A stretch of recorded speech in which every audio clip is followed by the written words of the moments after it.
So now, this, for those of you all watching, this is the non-CO2 one. Alright, what that runs. But, no, an experiment that we did one year in AP Bio. The kids would, you get like fresh fruit with lunch. And one of the students always saw that I was giving my cockroaches oranges and bananas. So they brought theirs back from the lunch, and like, this can, I think it was an orange. They're like, cockroaches like oranges, don't you? I was like, yeah, sure. And so I cut it into wedges and put it in there. And the cockroaches barely touched it. I'm like, that's odd. And so Madagascar? And so we ran like an experiment with a lot of different stuff. Oranges, bananas, broccoli, all sort of stuff to where I would bring in like broccoli and oranges and bananas that I bought from the grocery. Yeah. And the kids would bring in bananas and broccoli and oranges that they got from the lunchroom. And we would wash them, we put them in there, and we would monitor what the cockroaches would not eat. And we did not know why, but cockroaches would not touch fruit or vegetables that came from the lunchroom. Like ever. I was like, that's actually kind of weird. That there's something that the cockroaches somehow were sensing that's different about this than that. And we didn't know what. Do you think it's wax or pesticide or? I mean, who knows? Now, we did not go as far because we considered that maybe it's just, all fruits and veggies, for the better part, are getting some degree of, like, pesticides and all that, even if it's, like, so-called organic. Yeah. Or, like, maybe they're coming from two different, like, major suppliers, and one is using something different than the other, but that kind of went beyond our range. But it was just interesting for us to run that experiment and notice it, and then it begs the question, like, okay, what is the difference? I mean, they noticed right away that they wouldn't touch those Uncrustables. Now, They anything, just sat there. that's always sort of the funny thing too, is we did an experiment with that where like cockroaches would eat fresh fruit and veggies, but they won't eat like, your Cliff bars, Lar bars, that sort of thing. That kind of got us into the talk too of like, all right. It's very processed. Yeah, what sort of preservatives is it that cockroaches don't want in their body that we don't care about? Probably phosphates.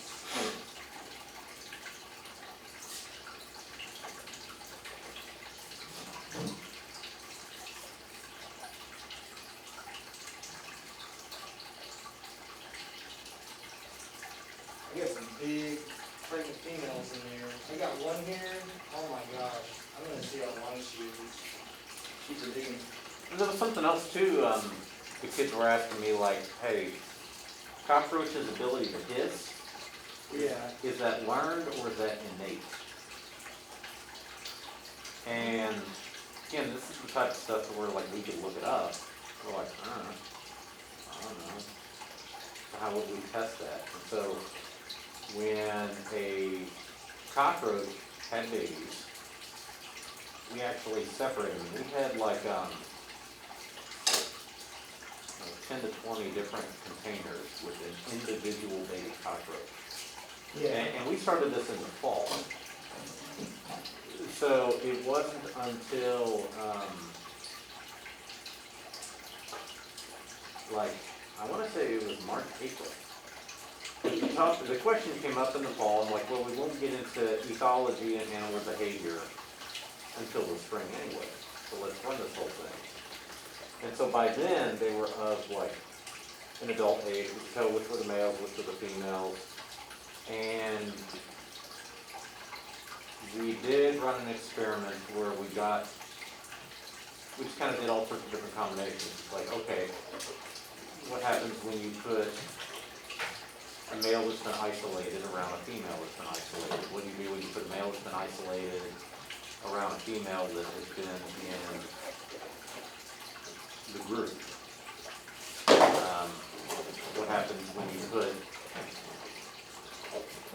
males, one from the colony and one that's been isolated, with any female. Like, we did all sorts of different combinations. We did at least find that they, with this, just to think, okay, that's obviously some sort of innate behavior. But we did notice that, like, in watching the behavior, the males that had been isolated were more likely to give up going after the female, meaning that basically the males that were in the colony were more likely to win a female. And so that's what we talked about. Okay, obviously there's some sort of social sparring behavior that they have missed out on. Developmental wise. Almost like homeschooling. or almost like okay, you've got two male rams. One ram has, spent like, He's been a pet or something. one has been a pet and the other's been locking horns for years. Like, Yeah. which one, when it's put up against the other, is going to win? So that was fun. So we used to just do random experiments like that all the time. And I used to do a much larger unit on ethology back in the day. That's probably the hardest branch of biology.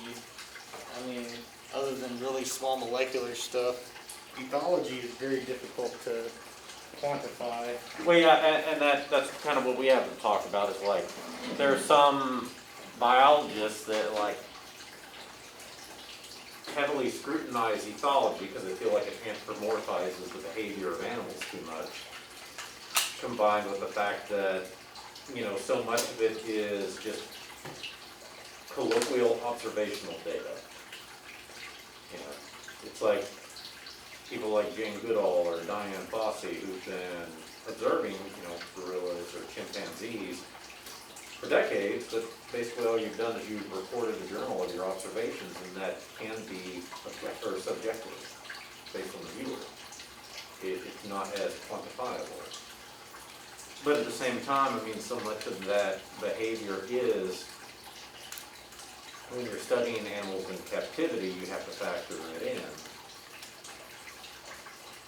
The other thing about ethology is you can never statistically collect data on that animal's behavior, like, in a significant way. It's only like when you're ready to look at it, You're not constantly gathering data, but like if you do something like Anabat or like bird call studies where like you've got a frog logger on a tree, you could do ethology that way a little bit more quantifiably because you're looking at graphs there, as opposed to like it flared its gills 3 times, or like.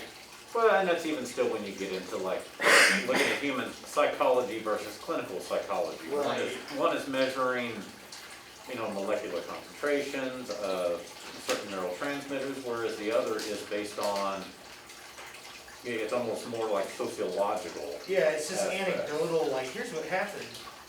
And it's like, this is what happened on this given day. There's 800 factors that played into this that we can't, ever single out. But it does kind of get into, like, looking at that bigger picture of environmental impact on animal behavior. It's a tough science.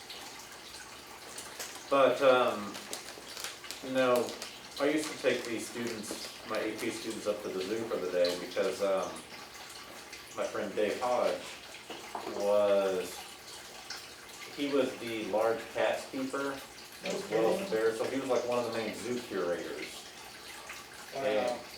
And he was one of the main people that helped design both their islands exhibit and the polar exhibit. Yeah, the new Alaska exhibit. And both of those exhibits are designed the same, to where like animals rotate through areas, so that way they can like,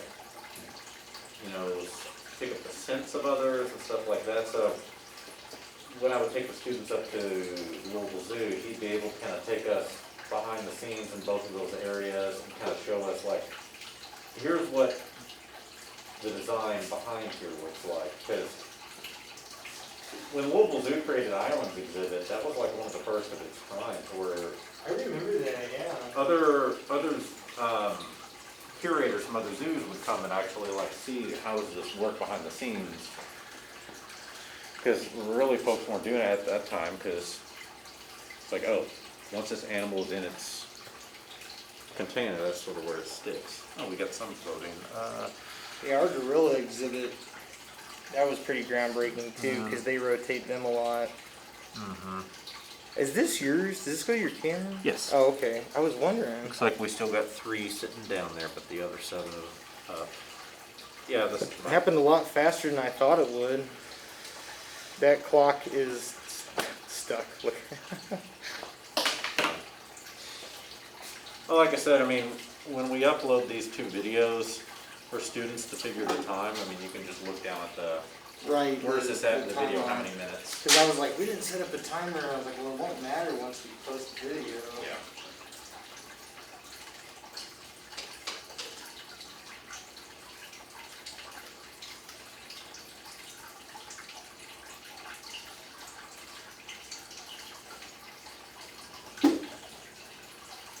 No, for me on AP Bio, I just enjoyed teaching the stuff that like I didn't get to get into as much into regular bio, so. That's mostly what our lectures are like. Like, I go through all the material, but I also talk about a lot of other stuff that you'd never get to, you know, talk about. Like, well, here's a really neat application of this. Now, I was never a fan of the biotechnology. I mean, yeah, I would teach like, okay, especially now, because I would think it would be interesting to go into, like, when I taught PCR, I'm like, whatever. But now, every time you listen to like the governor's briefing, he's talking about PCR testing for COVID. And so they might be wondering, okay, I hear him saying that, what on earth does that even freaking mean? And I mean, gene therapy is really probably going to be the next logical step in evolution for medicine, because Well, gene therapy and cell communication is the other one. And that would be something that I used to talk to my students about, you know, guys, if you're gonna go into like any kind of biomedical, biotechnology, look at cell communication, because we figured out how to talk to bacteria in the last 20 years. And so, you know, yes, we have antibiotics, but the problem with those is it selects for the stronger bacteria that are antibiotic resistant. right. And that's where you get, you know, I mean, all we're these. just throwing chemicals out and hoping it does something. Yeah, and that's sort of still on the top 10 killers list. I think it was at like 7 out of 10 was sepsis. Really? Yeah. And for me, that's always scary, is like, you go in for surgery and you maybe stay in the hospital for a day or 2. The surgery goes fine, but Right. uh-oh, here comes somebody that's antibiotic resistant that sneaks into that, you know, healing wound. So. And I've heard, if you know, watch like Discovery Channel documentaries and stuff, I've heard people say, if we had just used bleach for the past 30 years, we would not have to be going back to where we were in the 40s, doing like colectomies and stuff because of disease-resistant bacteria and MRSA and all this. If we had just used bleach instead of all this fungicide, viricides, bactericides, you know, we wouldn't have a lot of these resistant bacteria. And then just a couple years ago, oh, don't use hand sanitizer because all you're doing is killing the weak bacteria. But man, now that's out the window. I think we've quit caring about bacteria this year. Yeah, it's all part of the pandemic fever. Yeah. But now, cell communication, you know, I think it's just a matter of time before, rather than going to the doctor and getting antibiotics, you go to the doctor and you get some sort of, you know, pill or something that you're taking, almost the same as like you would for, you know, a psychological disorder. Right. So you're going to get some sort of chemical that's like a precursor, but instead of a precursor to a neurotransmitter, it's going to be a precursor to whatever that chemical signal is that bacteria use for quorum signaling. with one another, because bacteria are constantly talking to one another and taking hit counts. Because one bacteria in your system will not attack you. One bacteria will keep replicating until it gets to its designated number, and now it's like, okay, now my army is big enough to attack. Right. But the only way, since bacteria don't have eyes, the only way they know how many of them there are is through chemical signals. And so there have already been like experiments where they've been able to put in chemicals that negate that. So basically, you put the conversation on mute.